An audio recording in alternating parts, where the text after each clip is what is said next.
उपस्थित सम्पूर्ण अतिथिवर्गहरू साथै साहित्य प्रेमी महानुभावहरू तथा मैले मान्नुपर्ने मैले सम्मान गर्नुपर्ने सम्पूर्ण व्यक्तित्वहरूमा मेरो तर्फबाट साहित्यिक नमन टक्राउन चाहन्छु। आज यो साहित्य परिषद भुटानले आफ्नो 33औं वार्षिक उत्सव यहाँ मनाइरहँदाखेरि मलाई फेरि यो 2025 सालदेखि म सम्झिन्छु भुटानबाट हामी आफ्नो गाउँ घर माटो छोडेर पराई देश टेक्दै गर्दा र भुटानबाट भारत हुँदै नेपाल छिर्दै गर्दा र यहाँ आइसकेको परिवेश सम्झिँदा मलाई के लाग्छ भने हामीले फेरि दोस्रो जन्म दोस्रो जीवन हामीले प्राप्त गरिसकेका छौँ र एक हिसाबले भन्ने हो भने हुनु त अब यो कतिसम्मको कुरा हो अब यो मलाई पनि थाहा छैन तर म पनि त्यति धेर मान्दिनँ। कुनै पनि प्राणी जन्मिसके पछाडि त्यो प्राणीको मृत्यु भए पछाडि मात्रै उनले दोस्रो जन्म लिन्छ भन्ने एक खालको प्रचलन छ। तर हामी भुटानीले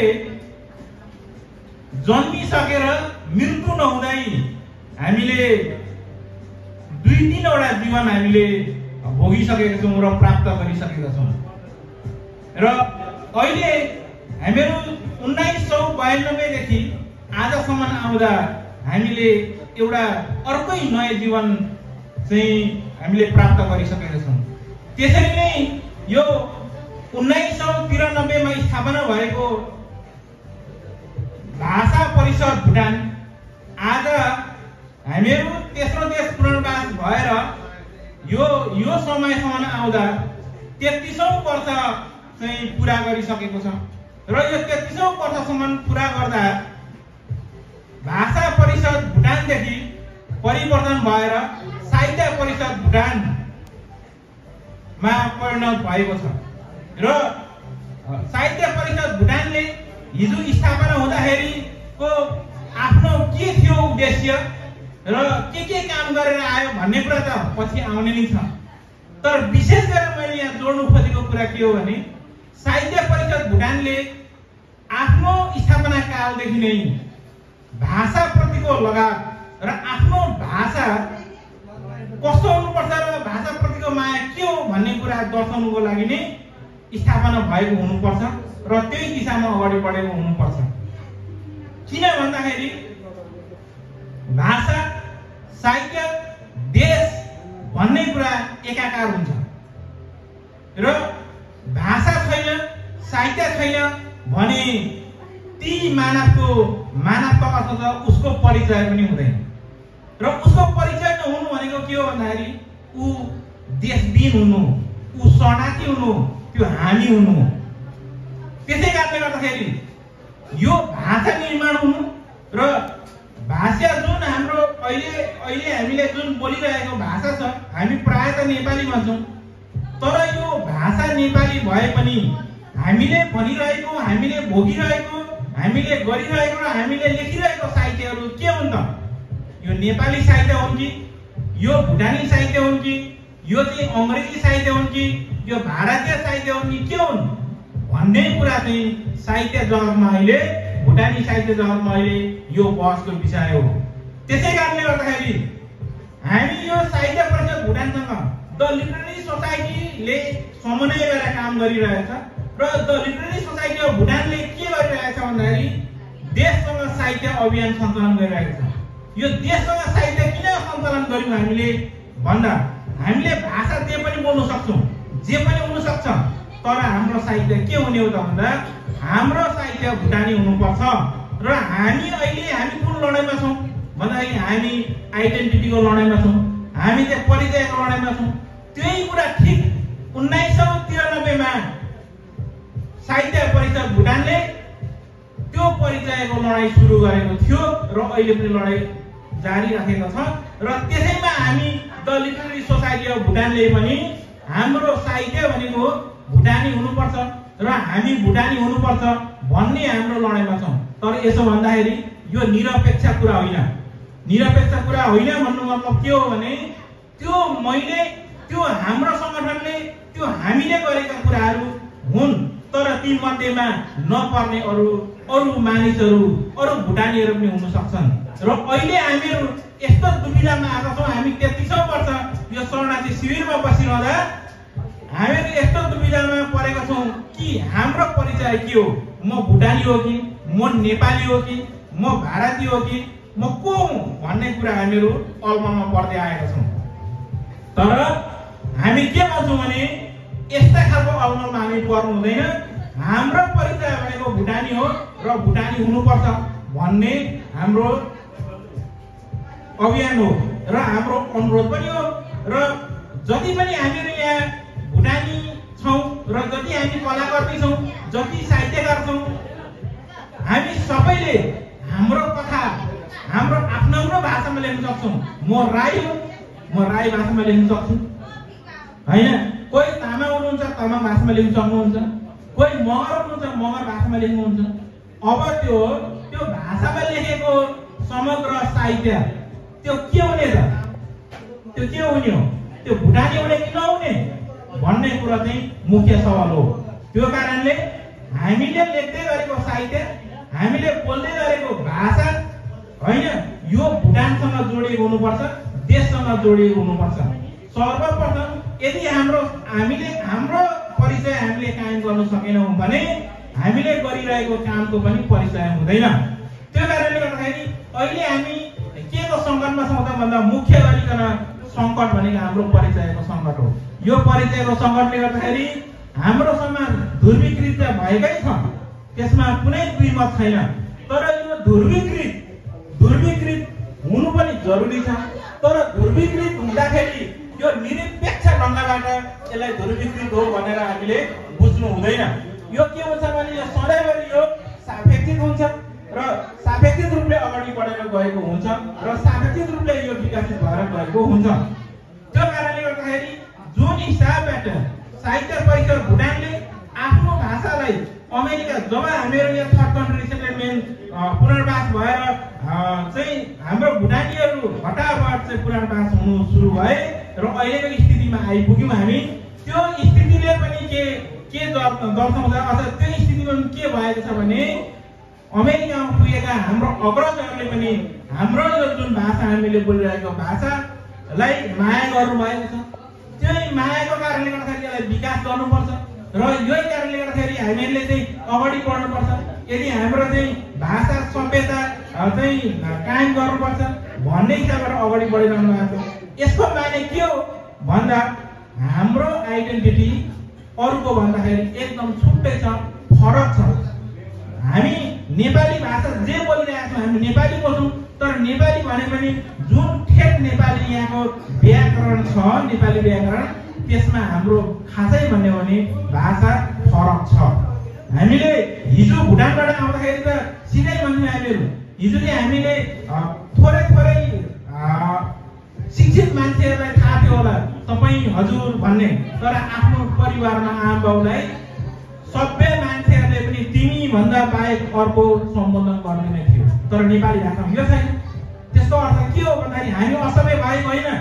हाम्रो त्यहाँ बसेको हाम्रो माटो, त्यहाँको परिस्थिति, त्यहाँको वर्षौंको अन्तर्घुलनले हाम्रो के गर्यो भन्दाखेरि हाम्रो परिचय नि फरक बनायो, हाम्रो परिस्थिति नि फरक बनायो, हाम्रो संस्कृति संस्कार नि फरक बनायो।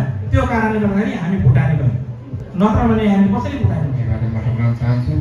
विशेष यो साहित्य सम्बन्धमा भनिन्छ नि अब कतिवटा कुरा साहित्य के कसो भनेर म चाहिँ फेरि यस कुरामा चाहिँ बोल्न कहीँ टुटफुट व्याकरण नमिलाइकन बोल्न आउने, रिस उठ्यो गरेर गाली गर्न आउने, तर लेख्न व्याख्या नआउनेमा पर्दो रहेछ। अनि म ठ्याक्कै आज चिरन सरले लेख्नुभयो, चिरन सरले वाचन गरेर सुनाउँदाखेरि सुके त्यो शब्दहरू ठेट शब्दहरू पुग्दा होइन, जसमा मान्छेमा छैन भन्दा पनि हुँदो रहेछ भन्ने कुरा यहाँबाट आभास भयो। जसले गर्दा एक किसिमको मलाई पनि प्रेरणा मिलेको छ। म चिरन सर, म मैले चाहिँ हाम्रो साथीहरूलाई पनि यो आयोजक साथीहरूलाई पनि धन्यवाद भन्न चाहन्छु र विशेषतः यो कार्यक्रम जसरी यो च्याप्टर नेपाल च्याप्टर साहित्य परिषद भुटानले यो कार्यक्रम आफ्नो 33औं स्थापना दिवस मनाउँदै गर्दाखेरि हामीलाई लाग्न सक्छ यसले के भूमिका निभाएको थियो भन्नेहरू। तर म सानो छँदा टिआरएसएसमा पढ्दा त्यो बेला पञ्चवटीमा सेक्रेटरी स्कुलमा पढ्दाखेरि त्यतिखेर म लामटारे सरहरूलाई सम्झाउन चाहन्छु कि उहाँले यो साहित्यमा विशेष उहाँले औराका खटिएर हिँडिरहनु भएको थियो। घर घरमा स्कुलहरू त्यही भाषाहरू पढाउने यस्तो गर्दै जानुभयो। तर आज यो लेभलमा आइपुगेको अवस्था छ त्यो उहाँहरूकै देन हो। म हाम्रो जसले यसरी स्थापना गरेर निरन्तरता 33 इयर्स भनेको हामी भुटानी शरणार्थी भए पछाडि नै यो उहाँहरूले स्थापना गर्नुभएछ। हामीलाई देशबाट लखेटिँदै गर्दाखेरि नै यस्तो जन्म भएछ। त्यसले गर्दा यो जन्म भए हुनु मात्र ठुलो कुरा रहेन, त्यस पछाडि यसले गरेको कार्यहरू पनि आज यहाँ देखिन्न गयो। कोही राष्ट्रिय कलाकार बन्न सफल भएको छ, कोही राष्ट्रिय कवि राष्ट्रिय लेखकसम्म पनि पछि हुनेछन्, कति त्यहाँ पुगिरहेको अवस्था पनि छ। त्यसले गर्दा म भुटानी शरणार्थी सेक्युलर राष्ट्र समितिको सचिवको हैसियतले पनि म के भन्न चाहन्छु भने यो हामी भुटानी शरणार्थीको सम्पत्ति हो। तिलक सरले यहाँ आफ्नो लेखमा आफ्नो मन्तव्य राख्दै जाने क्रममा भन्नुभएको थियो, बोल्दै जाने क्रममा व्याकरण नमिल्न सक्छ, त्यहाँ लवजहरू नमिल्न सक्छ, क्षेत्रको सम्पत्ति नै हो। त्यो हामीसँग एक आपसमा यो भाषा बाँचेन भने हामी बाँच्दैनौँ। सायद त्यो बाँचेर नै त होला नि अहिलेसम्म हामी यहाँ बाँचेको छौँ। हाम्रो कल्चरहरू चाहिँ हामीले जहाँ गए पनि जसरी कल्चर भाषा लिपि यो संस्कारलाई चाहिँ बचाउनु पर्छ। होइन भने हामी यो संसारमा के भन्ने शब्दै छैन, किनकि वस्तुले त आफ्नो भाषा त बचाइरहेको छ। म सोध्छु मेरो फुपूलाई अमेरिकामा भाले कसरी बाँच्छ भन्दा कुकुरले कामै गर्छ। अनि त्यो चाहिँ हप्सीको देशमा पालेको कुकुरा भालेले पनि कुकुरले कहाँ गर्छ। तर तपाईँ र म त काहीँ न काहीँ ठाउँ फेरिसक्दा हाम्रो भाषा फेरिहाल्छौँ र कतै केही पो हो कि भन्ने पनि त्यो डर लाग्छ के। त्यसले गर्दा त्यो पनि नहोस्। आज साहित्य परिषद हाम्रो साहित्य परिषद भुटानले त्यो एउटा अहम भूमिका चाहिँ निभाइरहेको छ। हाम्रो भाषा लिपि संस्कार संस्कृतिलाई निप्न दिनुभएको छैन। त्यसले गर्दा पनि म व्यस्त समितिको सचिवको तर्फबाट र रिटायर्ड हामी भुटानी शरणार्थीको तर्फबाट पनि मुरी धन्यवाद पनि भन्न चाहन्छु। यो उहाँको कार्य उहाँहरूको यो चाहिँ सपना साकार बन्दै जाओस्। उहाँको यस्तो चाहिँ यो जुन उहाँले सोचेर अगाडि बढाउनु भएको छ त्यो चाहिँ अगाडि फल्दै फुल्दै जाओस्। हामीमा त्यसको चाहिँ ज्ञानहरू बस्दै जाओस् पनि भन्न चाहन्छु।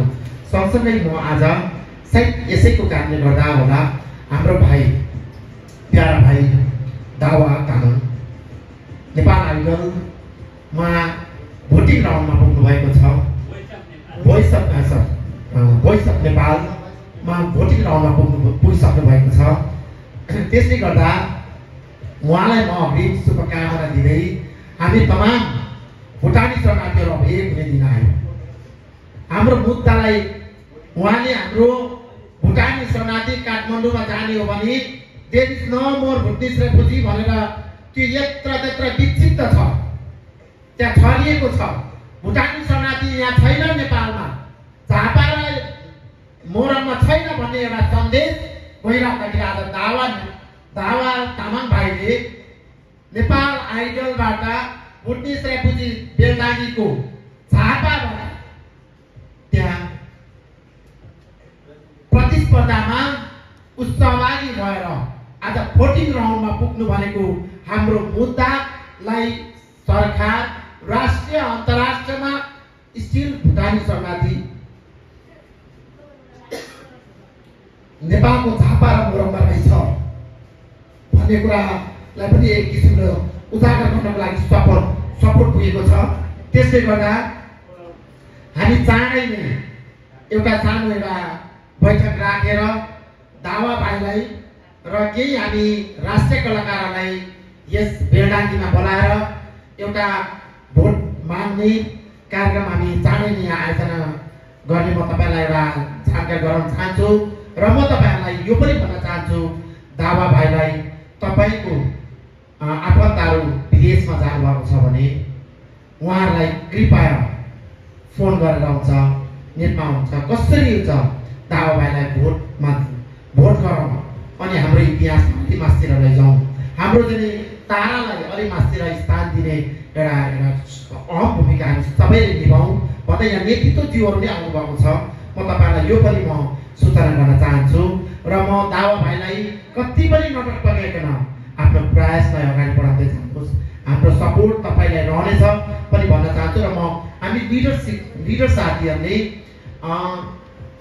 अब चाँडै नै हामी भोलि अथवा पर्सितिर एउटा बैठक म एउटा बुद्धिजीवी बेलडाङ्गीका बुद्धिजीवी साथीहरूसँग एउटा बैठक बस्ने मैले प्लान गरिरहेको छु त्यो बैठक हामी उपस्थित रहौँ र भाइलाई कसरी जिताउने एउटा रणनीति बनाऊ भन्न पनि चाहन्छु र अर्को कुरा चाहिँ भर्खरै मैले एक हप्ता 10 दिन अगाडि होला एउटा धार्मिक लिडरसँगको एउटा बैठक बोलाएर